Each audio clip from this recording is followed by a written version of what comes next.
sin rodeos, análisis, entrevistas y opinión. Con Haroldo Sánchez, una producción de Factor 4. Gracias de nuevo por ustedes estar con nosotros y nosotros tener la oportunidad de llegar hasta sus hogares a través de este programa. Hoy me acompaña el abogado Ramón Cadena. La idea de invitarlo a él es para dialogar, para platicar un poco sobre la actual situación que estamos viviendo en Guatemala. Gracias por estar acá, Ramón. Haroldo, es un gusto. ¿Cuál es tu visión a lo más inmediato de todo lo que hemos visto en los últimos días en el país? Mira, la situación es muy grave, definitivamente. Yo lo que veo es que tenemos que estar conscientes que hay una falta de confianza de la población hacia las autoridades y que yo diría que es el 50% de la población. Pero las autoridades deberían de tomar conciencia de esto, porque la falta de confianza en las autoridades es un indicador de cómo está la democracia. Y si hay falta de confianza en el Poder Ejecutivo, en el Legislativo y en el Judicial, en la Corte de Constitucionalidad, en las instituciones porque se han apropiado de las instituciones, prácticamente se está configurando una dictadura. Ya la gente lo dice, estamos ante una dictadura en el país. La falta de confianza creo que es algo que el gobierno debería de estar analizando y debería de estar preocupado. Sin embargo, no lo vemos.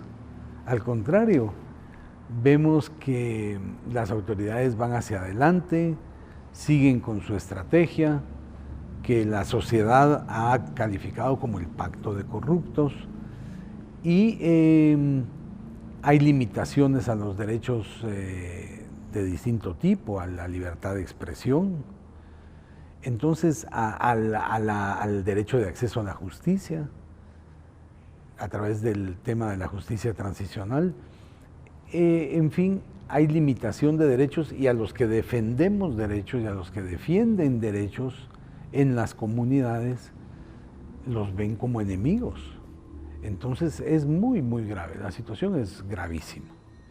Yo siento que hay que hacer un análisis a fondo, el gobierno debería de estar preocupado por la situación. Sin embargo, no lo está, siguen adelante, creen que tienen todo el poder porque es una dictadura, entonces está concentrado el poder y nada parece que los pudiera parar. Creo yo que podría la fuerza del pueblo, la organización popular, esa puede parar esta situación y cambiar. Puede cambiar porque vendrían a ponerle un alto a la política gubernamental. Hablan muchísimos sectores y en las pláticas que uno tiene también con amigos, conocidos, de un retroceso a todo nivel. ¿Es efectivamente que estamos viviendo épocas pasadas en el actual momento o hay otras variantes que hacen más complicado el respeto a los derechos humanos y a vivir en democracia? Sí, yo creo que no es lo mismo. Es similar en algunos aspectos, pero no podríamos decir que es lo mismo. En primer lugar, hubo un acuerdo, hubo la firma de la paz duradera, hubo el compromiso de respetar determinados acuerdos de paz. El proceso fue muy exitoso porque el proceso de Guatemala por primera vez se discute los aspectos operativos de la guerra y por el otro los aspectos sustantivos. Entonces los aspectos operativos pues querían resolver los aspectos de la guerra en sí, el cese al fuego, la separación de fuerzas, el desarme, la entrega de las armas y la reincorporación de los combatientes a la sociedad. Los aspectos sustantivos pretendían resolver los problemas graves que crearon el conflicto. Entonces, es similar la situación en el sentido de que los acuerdos de paz no se respetaron, tenemos más o menos los mismos problemas. Hay grave racismo en el país, los pueblos indígenas las poblaciones indígenas y los pueblos indígenas están marginados, hay violaciones a los derechos humanos, hay una extrema pobreza, hay una situación grave de conflictividad agraria, y así podríamos decir que se parece bastante en la problemática. Sin embargo, claro, han pasado 25 años desde la firma de la paz y la sociedad tuvo esperanzas. Ahorita estamos enfrentando una política gubernamental que afecta a la institucionalidad de la paz, pero luego, en esos 25 años con altos y bajos, la democracia avanzó, retrocedió, pero ahorita estamos en una situación regresiva, definitivamente. Y eso no lo digo yo, eso se puede analizar con hechos concretos en el organismo legislativo, en el organismo judicial y en el poder ejecutivo. Hay una regresión en la política. Por ejemplo, desde el Poder Ejecutivo se está afectando la institucionalidad de la paz y bueno, ¿qué va a pasar en adelante? La COPREDE ya no existe, se creó la COPADE, muchas de las poblaciones se quedaron en el aire porque tenían sus procesos en la COPREDE. Entonces, ese es el Poder Ejecutivo. En el Poder Judicial, pues hay una regresión tremenda. Los acuerdos de paz planteaban y han venido planteando la necesidad de una reforma constitucional en materia de justicia. Los acuerdos de paz planteaban una reforma constitucional integral, pero en materia de justicia, después del 2009-2010, con las comisiones de postulación, la sociedad civil salimos convencidos, después del proceso del 2009, que era necesario reformar la Constitución. No se logró. Hubo 3 reformas desde el 2009. La primera fue la de la USAC-URL, así es. Luego vino antes estaba la de los acuerdos de paz, luego vino USAC-URL, así es la segunda. Y la tercera fue la que propuso la CICIG y OACNUD. No prosperaron, no quieren reformas, no aceptan ni siquiera las reformas, es que no puede ser. Están llevando al país a más violencia, están orillando al país a una frustración tan grande que ya como dije al inicio, la mitad de la población ha perdido la confianza en sus instituciones y eso es muy grave. Entonces yo diría que hay ciertas igualdades, pero hay nuevas situaciones. Hoy día el crimen organizado está ya con mucho más presencia en el país. Ya existía en el pasado y durante la guerra, pero ahora es lo que sucede. Tienen cooptadas todas las instituciones y no funcionan ninguno de los 3 poderes del Estado y no funciona ni la teoría de los pesos y contrapesos. Estamos ante una dictadura, Haroldo. A mí me da la impresión que hay todo un esquema que podríamos calificar vengativo a lo ocurrido en la época de Iván Velázquez en la CICIG, que ese retroceso que estamos viendo es como esas piezas pues se volvieron a colocar, cooptaron todos los aparatos del Estado y hoy van en contra de todos sus críticos y ya no importa nada. Pero ¿hasta dónde podemos seguir con esta línea de esta supuesta venganza que estamos viendo? Es difícil porque yo creo que el termómetro lo va a marcar el pueblo de Guatemala. Es difícil predecirlo.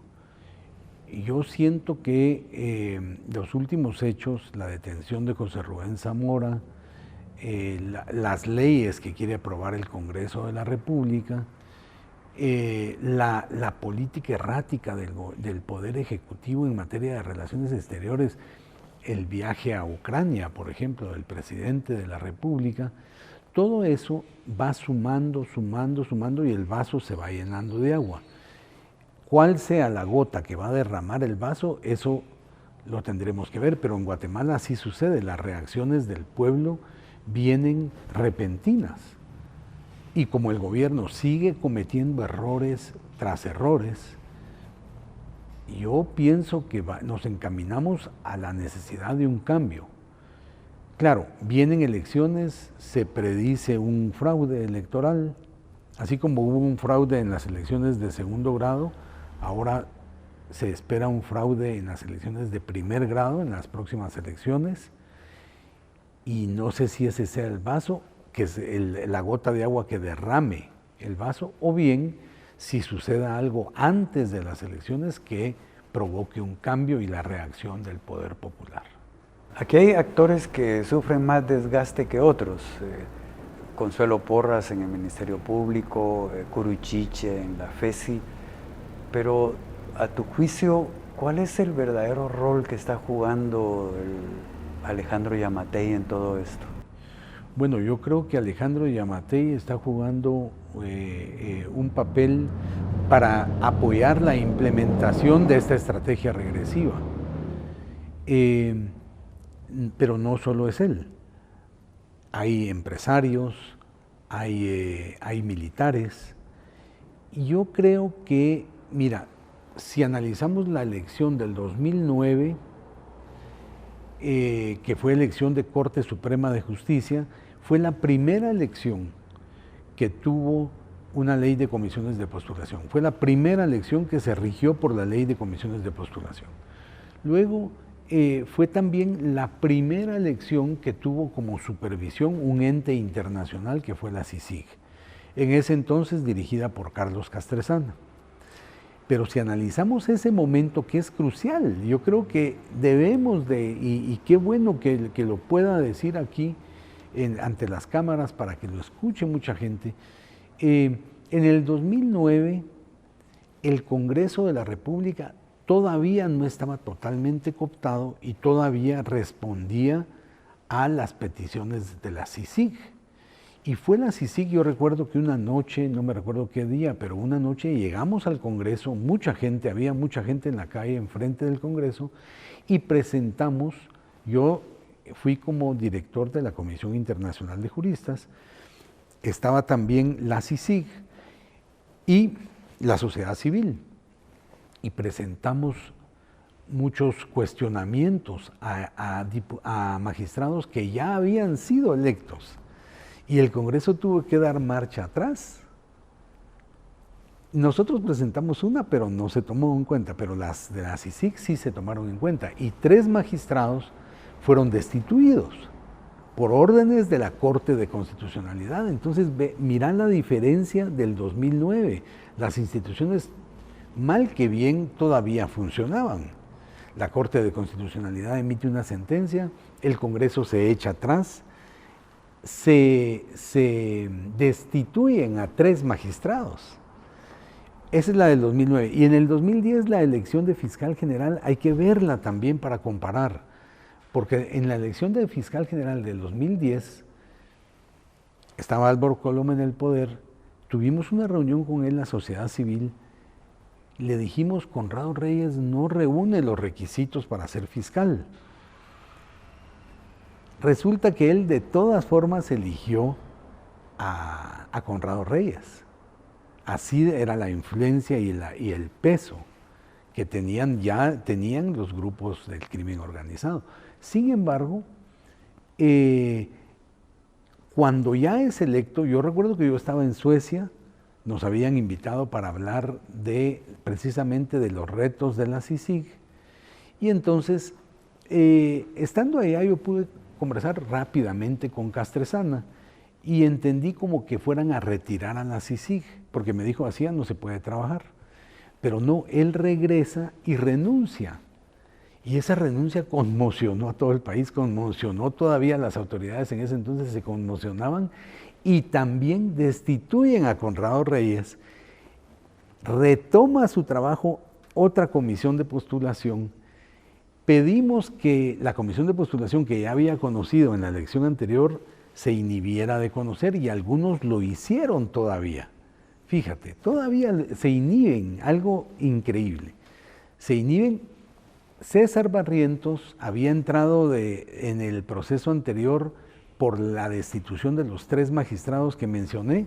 César Barrientos, que era un excelente magistrado, y lamentablemente terminó su vida como terminó, pero él debe de estar apoyándonos desde arriba, desde el cielo, porque él fue realmente un excelente magistrado. Él fue el presidente de la comisión y entonces se reinicia el proceso y se elige a Claudia Paz y Paz al final, y así fue como entró Claudia Paz y Paz.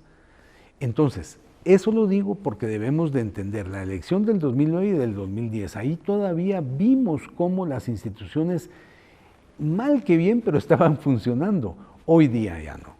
Eso ya no existe hoy día. La Corte de Constitucionalidad falla a favor del pacto estratégico de los partidos oficialistas, o sea, el pacto de corruptos que se le llama. Falla a favor.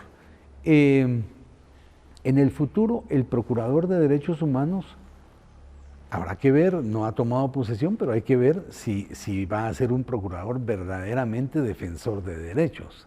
Ojalá, ojalá. Pero las otras instituciones, el fiscal general, la fiscal general, la Corte de Constitucionalidad, los magistrados de la Corte Suprema de Justicia que han perseguido a los buenos jueces y a los honestos. No, ahora estamos luchando en contra de del Estado del crimen organizado que está enquistado en el Estado y que se ha apropiado de las instituciones. Es increíble, esta lucha es titánica. Es como la de los cómics, la lucha de los villanos en contra de Superman o de Batman o de los superhéroes, pues. Superhéroes como Miguel Ángel Gálvez, superhéroes en este caso de carne y hueso como Erika Ifán. Así estamos hoy día. Entonces, pero es muy importante estudiar la elección del 2009 y del 2010 para ver las diferencias que tenemos hoy día. Y nuevamente, repito, que todos salimos con la idea en el 2009 de que la Constitución hay que reformarla. Los jueces merecen tener un estatuto personal que les dé protección. Están totalmente desprotegidos. A pesar de que hay muchos jueces también que están cooptados, eso es cierto, pero y eso era lo que la CICIG estaba impulsando, un proceso serio, concertado, de renovación de cuadros en el Poder Judicial. Yo creo que a ese nivel estamos llegando, Haroldo. Es sumamente difícil la situación, sumamente difícil, pero hemos vivido situaciones peores y creo que la vamos a superar. Todo esto que has mencionado de la cooptación de estas instituciones, ¿cómo las podemos recuperar? Esto va a ser un proceso largo, porque aunque haya un cambio de presidente en las próximas elecciones, estas instituciones van a quedar ahí, con la gente que está hoy en día. Sí, y ¿quién sabe quién va a ser el próximo presidente y cómo se va a reconfigurar el poder político? Porque si logran mantener la situación actual, que salvo que se dé una unidad grande en el poder popular, en la izquierda y en los sectores democráticos y en la derecha, una unidad, salvo que se dé eso, lo más probable es que tengamos entonces no tengamos una reconfiguración del poder, sino tengamos una continuidad. Y eso, te digo, no va a llevarnos a ningún lado. Lo que van a cambiar son los nombres de las personas que están a cargo de las instituciones, pero la política va a seguir. Entonces, yo creo que tu respuesta es muy pertinente, pero es también muy importante que la sociedad guatemalteca comprenda que tiene que entrar a un proceso serio de análisis y de diálogo entre sectores democráticos, conservadores o de derecha si se quiere, y los sectores de izquierda. Hay que dialogar, hay que sentarse, hay que hacer acuerdos y así hay que enfrentarse a este monstruo. Y tal vez así se le gana, tal vez. Sí, ¿cómo vamos a ver? Las personas, hombres y mujeres en este país están más preocupados por la sobrevivencia, el desempleo que es galopante en la actualidad y van dejando en manos de otros lo que estamos viendo, en el sentido de, bueno, no puedo hacer nada, hay como cierto conformismo. ¿Cómo podríamos en tu visión y experiencia, empezar a decirle a la gente que a todos nos va a resultar afectando? Mira, la primera forma es los medios de comunicación. Lo que vos haces, lo que hacen otros medios, que es informar a la población y transmitir criterio, transmitir ese criterio que hay que hacerlo ver, hay que repetirlo mucho, muchísimo, porque es cierto que la población está muy apática, eso es cierto. Está muy apática y también es cierto lo que mencionaste, que está preocupada por su propia sobrevivencia. Cuando estás preocupado por tu propia sobrevivencia, no es posible pensar en tu país. Pensás en solucionar tu problemática. Y eso es cierto, la sociedad se ha vuelto también muy mercantilista. Hoy día prevalece un mercado frente a una sociedad organizada, por ejemplo. Lo que importa es el mercado, quién tiene más, no quién le da más a su sociedad. Entonces, ese sí es otro problema, pero creo que lo primero son los medios de comunicación. Si los medios de comunicación continúan transmitiendo, porque fíjate, digo continúan, porque claro, esta es una sociedad que está demostrando ser una dictadura. Las autoridades han concentrado el poder. El Congreso está emitiendo leyes que no tienen legitimidad. Me refiero a la ley, a la iniciativa 6099, que es la de la amnistía total para dar la libertad a militares, por ejemplo. O la ley de ONGs, que ya está aprobada, que en la teoría de pesos y contrapesos se le pidió al presidente que vetara la ley. Aquí en nuestro sistema presidencialista, una cosa es el Congreso cuando aprueba una ley, pero tiene que pasar al presidente, al Poder Ejecutivo, para que sancione la ley.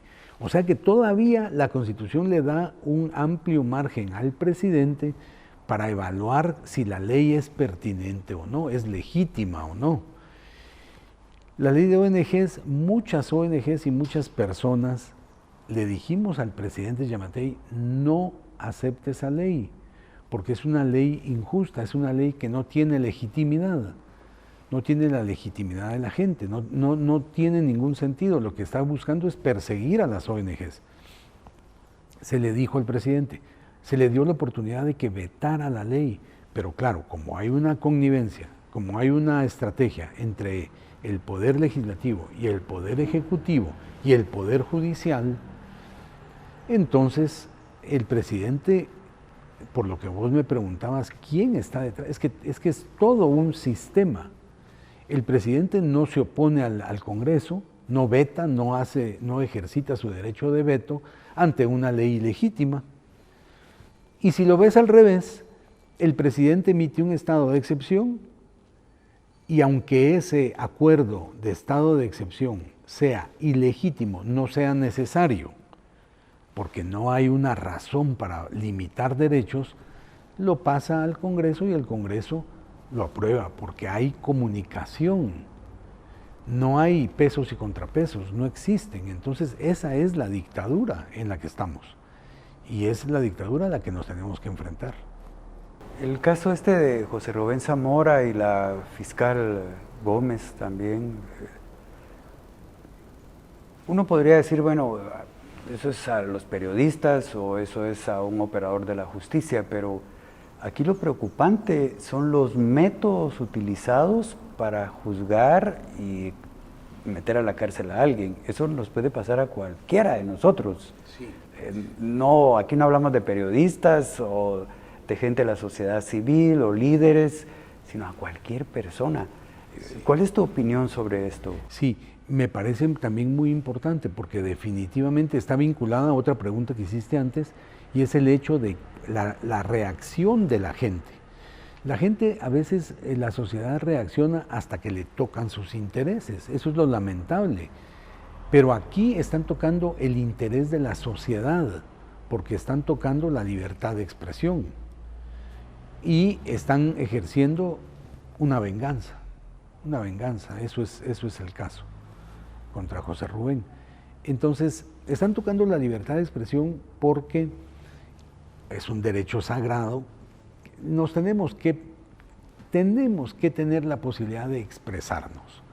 Los funcionarios públicos tienen que tener la preparación, tienen que tener la aceptación y la tolerancia, ser tolerantes para aceptar la crítica, porque por algo son funcionarios públicos. Peor aún, si es cierta la crítica y están cometiendo serios actos de corrupción. Claro que entonces un periodista cumple con su función al hacer una crítica de qué está sucediendo en el Estado. Está cumpliendo con su función. Una fiscal está cumpliendo con su función. Virginia La Parra estaba cumpliendo con su función. Y así sucesivamente. Miguel Ángel Gálvez estaba cumpliendo con su función o está cumpliendo con su función como juez, pero estuvo cumpliéndola cuando mandó a juicio por el caso Creón Paz a varios militares. Es que no podemos tolerar eso. Yo creo que está vinculado, Haroldo, todo esto al tema de la reconciliación. Es decir, en esta sociedad en la que vivimos, tan confrontada por la guerra, es muy necesaria la reconciliación. Sin embargo, es difícil también un proceso de reconciliación, lo estamos viviendo. Y se ha visto en otras sociedades, en la colombiana, en la salvadoreña, que han asumido otros mecanismos de reconciliación. El de Guatemala se basó en la justicia. Así está planteado en los acuerdos de paz. Y así se ha venido impulsando con obstáculos serios, pero así se ha venido impulsando, etcétera. Se ha logrado resultados concretos. Pero claro, el problema es que la gente, hasta que no le tocan sus intereses, no reacciona. Y el derecho penal es así, se van en contra de personas que son activos públicamente, que defienden los intereses de la gente, pero la gente no entiende que esas personas están defendiendo sus intereses, que la defensa a la libertad de expresión es una defensa a toda la sociedad guatemalteca, porque en el futuro estar sin el derecho a la libertad de expresión, nos vamos a encontrar otra vez con una sociedad como la de Ubico o como la de Estrada Cabrera, en donde el silencio era el que regía, hablar quedito, no poder hablar nada, no poder criticar nada. No. Entonces la sociedad tiene que adquirir esa conciencia de que están afectando sus derechos, aunque en este momento no sientan que se les está afectando a ellos directamente. El hecho de afectar un derecho como la libertad de expresión, por ejemplo, u otro, o el derecho de acceso a la justicia, en el futuro, en cualquier momento, les puede tocar a ellos. Eso es lo más triste de la sociedad, que no logre interpretar esta situación limitativa y regresiva que estamos viviendo. Con todo esto que hemos hablado, a mí lo que más me preocupa es cuando en un juicio se inventan pruebas, que siento que no solo estamos como peleando por la aplicación de la justicia que sea imparcial, pero cuando vemos esto realmente el desánimo es generalizado, no solo mío, es de todos los que nos damos cuenta de que se implantan pruebas que sí, no tienen validez. Sí, eso es muy grave, Haroldo, porque tenemos un sistema acusatorio, ya salimos del sistema inquisitivo en donde el juez o la jueza investigaba y también sancionaba o absolvía, o sea, investigaba y emitía la sentencia. En el sistema acusatorio es un sistema de engranajes y cada uno tiene que cumplir con su función. El Ministerio Público no puede inventar pruebas, no puede inventar un caso, no puede inventar una falsa acusación, es un delito. Ese es un delito. La acusación falsa es un delito. Entonces, No, eso está muy mal. Y claro, cuando vos tenés tomado o cooptado todo el sistema, entonces uno inventa la prueba, el otro sanciona y le reconoce la prueba. ¿Y qué tenemos al final? Falta de acceso a la justicia. No hay, el derecho de acceso a la justicia está vedado para mucha gente que lucha por sus derechos en contra del Estado. Y la función del Ministerio Público es fundamental. Yo te digo, yo lo estoy experimentando, lo estamos experimentando en un caso en el que las juezas de Zacatepeques han estado muy bien en el sentido de que aplican la ley, hacen una evaluación del medio ambiente, etc. Pero la Fiscalía de Medio Ambiente, pedimos cita, no nos recibe, no le interesa a la sociedad civil, está en contra de la sociedad civil, y resulta que en el sistema acusatorio es necesario, porque el monopolio de la acusación la tiene el Ministerio Público, entonces es fundamental tener una relación con el Ministerio Público si sos querellante adhesivo. Pero claro, resulta que ese engranaje no está funcionando, entonces no está funcionando la justicia. No hay derecho de acceso a la justicia. Eso es lo lamentable en este país. No hay derecho de acceso a la justicia y entonces estamos hasta casi volviendo a medidas del sistema inquisitorio o inquisitivo, porque vos ves, ahora declaran bajo reserva un caso, entonces no entra la prensa, no hay publicidad. El sistema acusatorio tiene la característica de ser, una de sus características fundamentales es la de ser público. Las audiencias son públicas. Antes en el sistema inquisitivo había una fase que era secreta. La fase de investigación era el juez el que manejaba la investigación. No existían los querellantes adhesivos. Esa es una figura democrática. La participación de la víctima en el proceso, que tiene mucho que aportar. Entonces sí, ese es un gran problema, pero yo no lo veo solo como la implantación de pruebas o la invención de pruebas. El problema es tener todo un sistema contaminado, porque la invención de pruebas con un juez independiente funciona menos. Ahí te funciona menos. El Ministerio Público puede inventar pruebas, pero el juez llama la atención al Ministerio Público y le dice, mire, por favor, traiga pruebas que de acuerdo a la sana crítica yo pueda valorar. Entonces es el sistema. Cuando los abogados ejercen una acción dentro del proceso que es ilegal, el juez o la jueza para al abogado.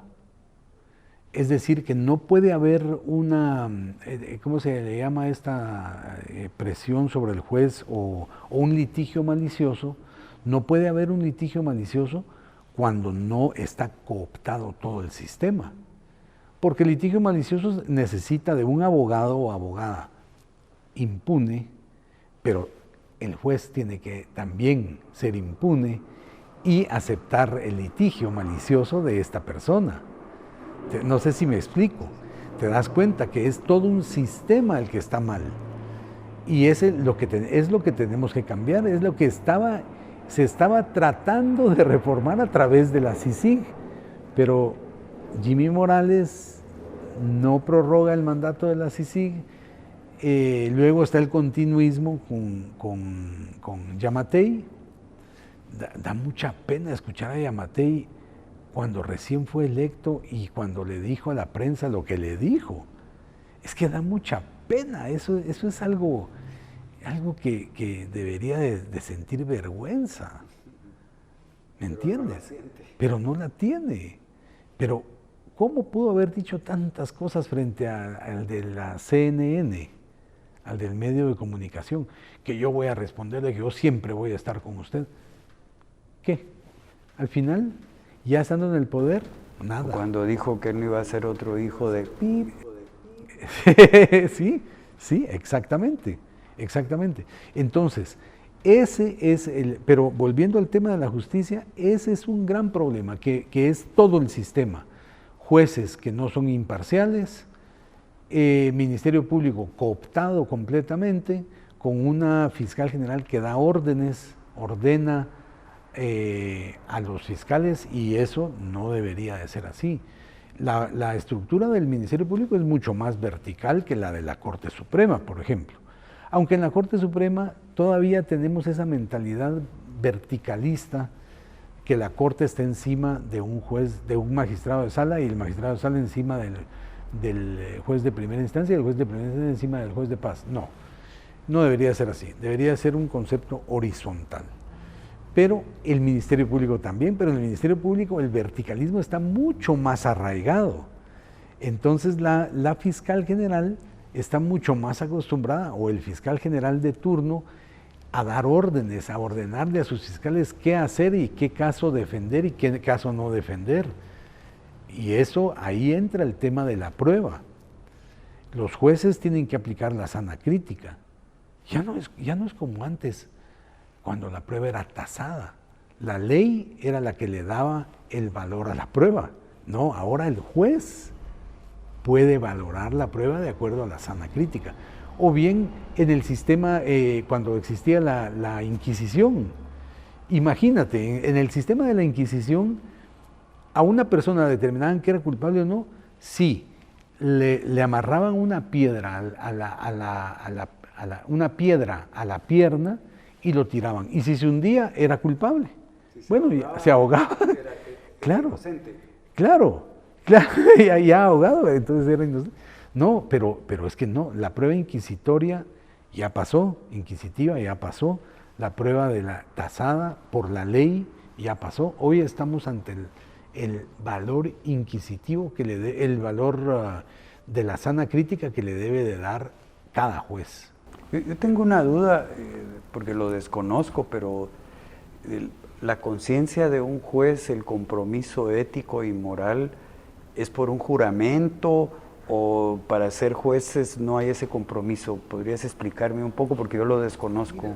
Para ser juez entras, si es juez de carrera, entras a la Escuela de Estudios Judiciales y ahí te eligen, pero ese es otro problema. ¿Quién te elige? La Corte Suprema de Justicia. Se suponía que de aquí en adelante, después de la ley de la carrera judicial, iba a ser el Consejo de la Carrera, porque esa es una recomendación que hay en todos los informes, que la Corte Suprema no tenga facultades administrativas. Sin embargo, ¿qué acaba de suceder ahorita? Se le devuelve el poder. Ya la CICIG había tratado de quitarle el poder a la Corte, las funciones administrativas, porque la Corte lo que debe de hacer es administrar justicia, juzgar casos, juzgarnos. Eso es. La casación, esos son los casos que debería de estar juzgando la Corte. Bueno, pero no, como tiene facultades administrativas, nombra jueces, traslada jueces, asciende jueces, y entonces, claro, un juez de carrera es el juez que entra por medio de la ley de la carrera judicial, por mérito, para empezar, y después de recibir determinados cursos. Hoy día eso está terminado. Entonces, por la pregunta que me hacías, a los jueces se les debería de nombrar, a los jueces del primer ingreso se les debería de nombrar por su participación en la Escuela de Estudios Judiciales y por los méritos que tiene. Y luego los ascensos deberían de regularse por mérito. O sea, un juez de paz asciende a un juez de instancia asciende a magistrado, porque estás en la carrera. Pero ahorita, ¿qué sucede? La carrera de un juez llega hasta el juez de primera instancia. Para que un juez de primera instancia pase a ser magistrado de sala, ¿a dónde tenés que ir? Mediante la ley de comisiones de postulación o mediante el sistema de la comisión de postulación, tenés que ir a los diputados. Y ahí empieza ese ofrecimiento de favores. Yo lo nombro, pero no me vaya a molestar. Quieren jueces que no sean incómodos. Claro, yo lo nombro, después puedo cometer actos de corrupción, pero usted, juez, al que estoy nombrando, no me vaya después a juzgar. Y los jueces hacen ese tipo de compromisos y tienen que cumplirlos, y ya no persiguen a quien deben de perseguir, ya no juzgan a quien deben de juzgar, ya no sancionan a quien deben de sancionar. Ese es el gran problema. Cadena de favores ahí. Claro, claro. Yo te elijo, pero a cambio tú no me persigues.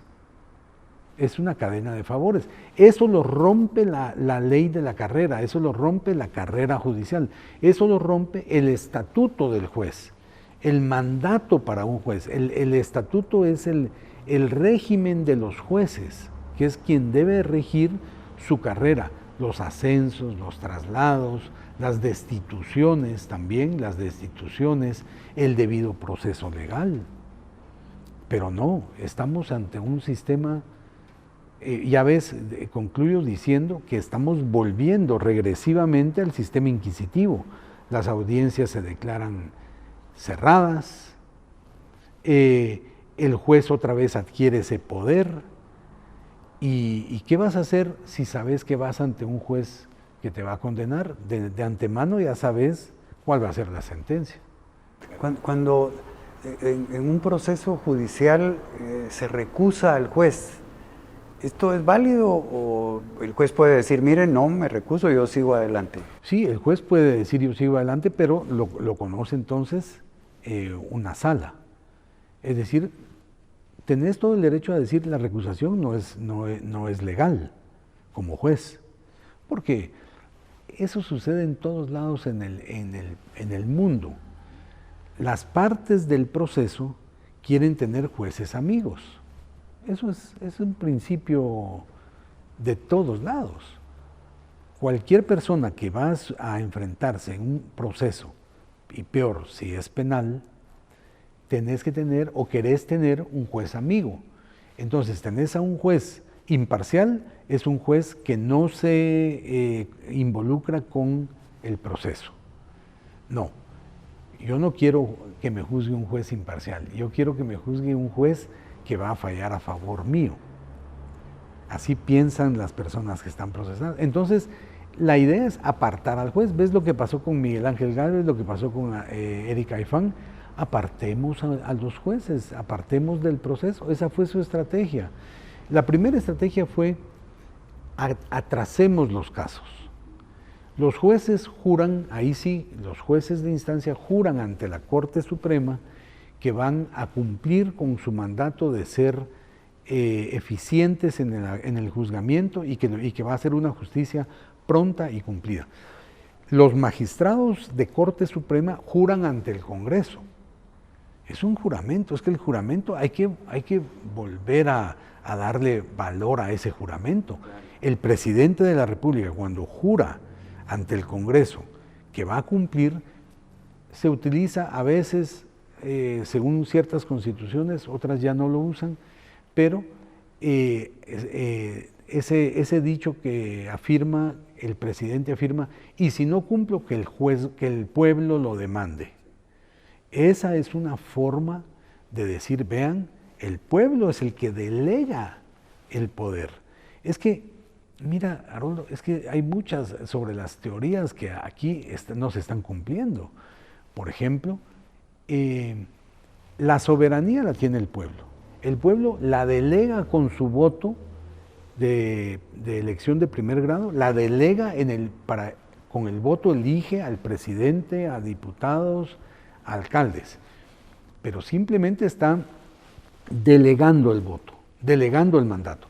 No les está dando un mandato para ser corruptos, no les está dando un mandato para ser delincuentes, para ser villanos, no, les está dando un mandato para cumplir la Constitución, porque ese es su marco. El marco de todo funcionario es la Constitución y los convenios internacionales. Ese es el marco. Entonces, ¿el pueblo le daría un mandato al Congreso de la República para aprobar la iniciativa 6099? No. No le dio un mandato al pueblo para cuando hay elecciones y ofrecen lo que ofrecen los diputados o los políticos, no ofrecen, durante mi mandato voy a eliminar el derecho de acceso a la justicia de las víctimas. Voy a darle amnistía a todos los militares. No lo dicen. Pero ¿qué están haciendo ahora que están en el poder? Eso están haciendo los diputados con la iniciativa 6099. El pueblo les delegó su mandato mediante el voto para hacer eso. No lo hizo.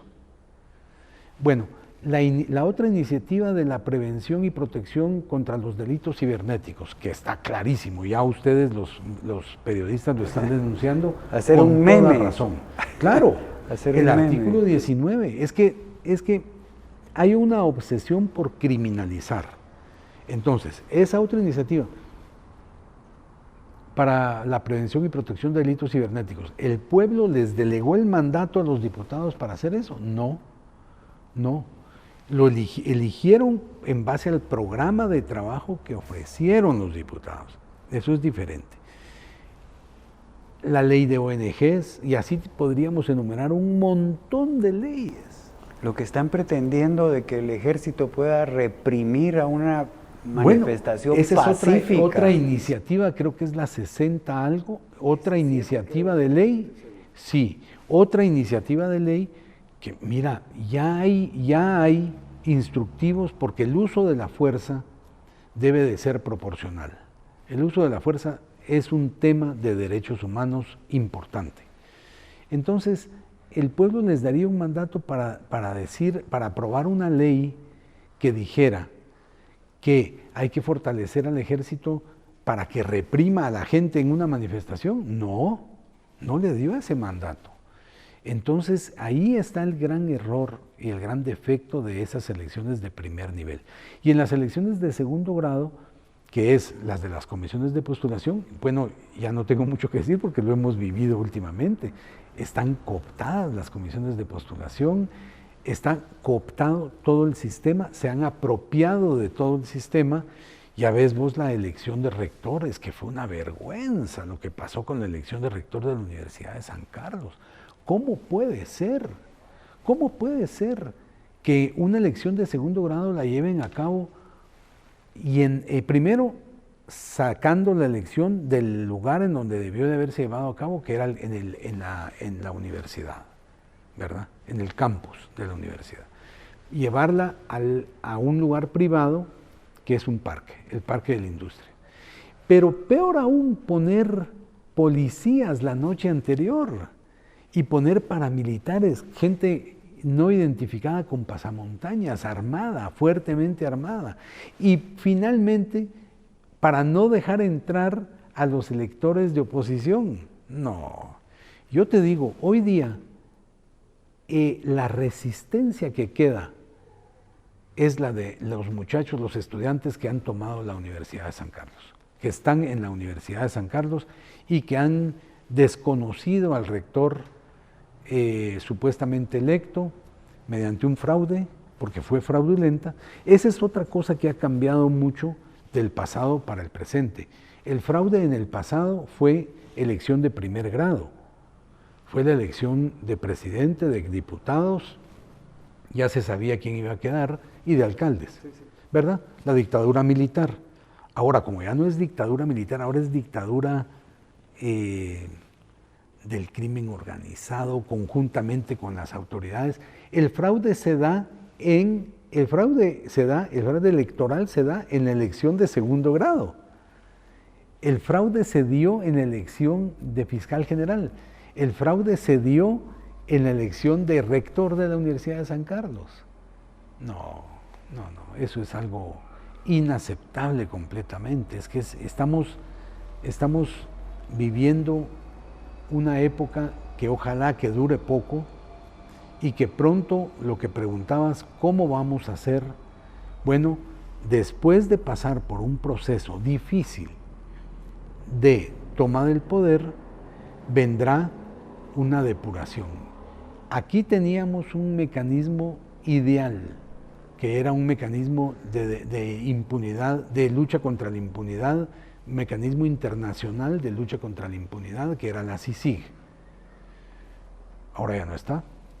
Tendremos que pensar en nuevos mecanismos internacionales en nuevos mecanismos de depuración de las instituciones, y habrá que pasar por un proceso muy complejo, pero finalmente yo creo que debemos de ser optimistas y pensar que eso sí se va a lograr. Hemos superado cosas mayores en el pasado, se superó la guerra, que es la mayor desconfianza que puede haber, la mayor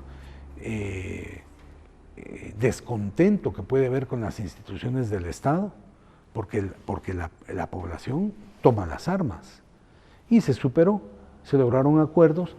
Ahora hay que volver a lograr superar esta crisis. Es una crisis del derecho, es una crisis de la justicia, es una crisis del legislativo, de la producción de leyes, es una crisis del poder ejecutivo, es una crisis total.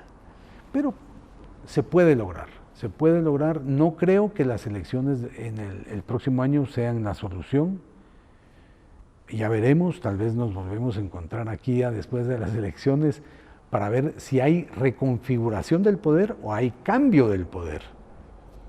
Cambio del poder es lo que podría ser la solución, porque entonces los funcionarios que ingresen al Estado tendrán otra mentalidad y querrán hacer las cosas diferentes e implementarán acciones diferentes para cambiar esta situación.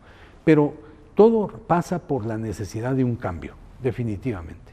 Fíjate que se habló mucho en la época de CICIG que los guatemaltecos, ¿por qué habíamos recurrido a un órgano internacional, que vinieran extranjeros a decirnos cómo hacer las cosas?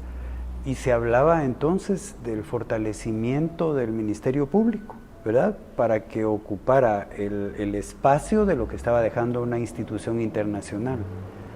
El resultado, todos lo sabemos.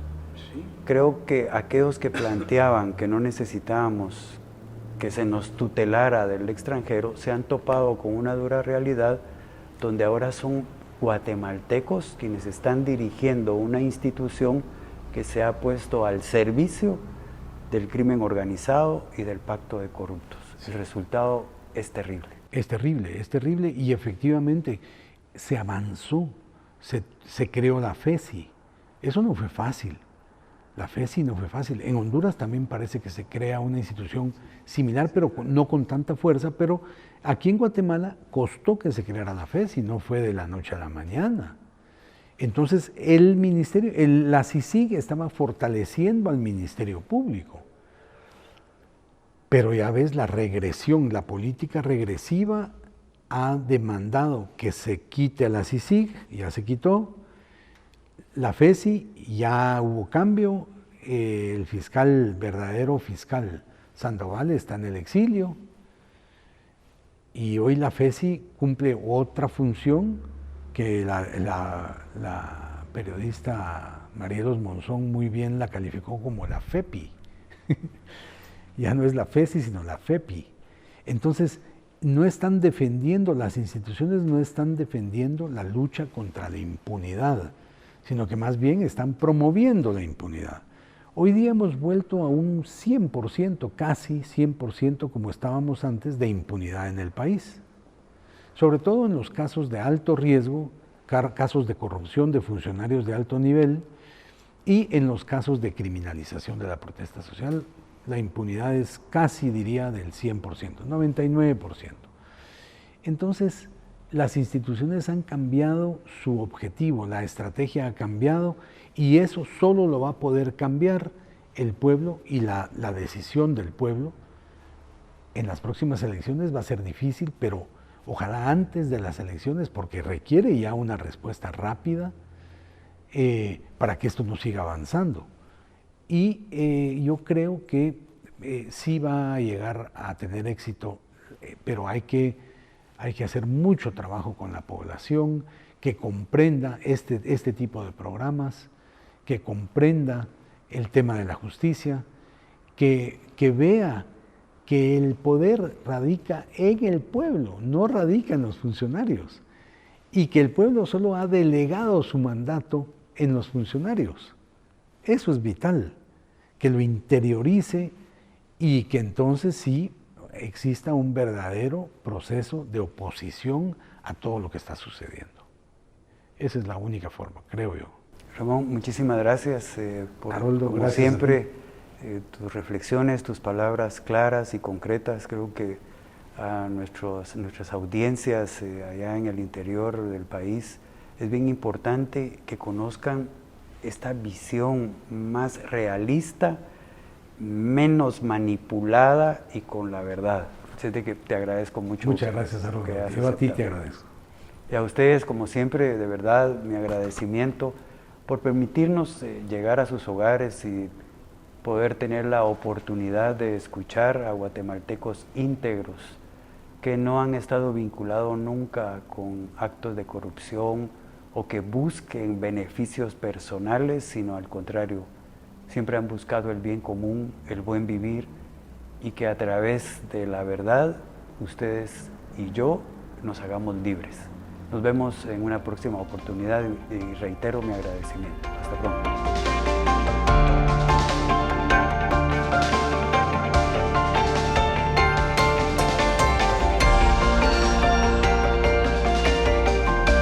Sin rodeos, análisis, entrevistas y opinión.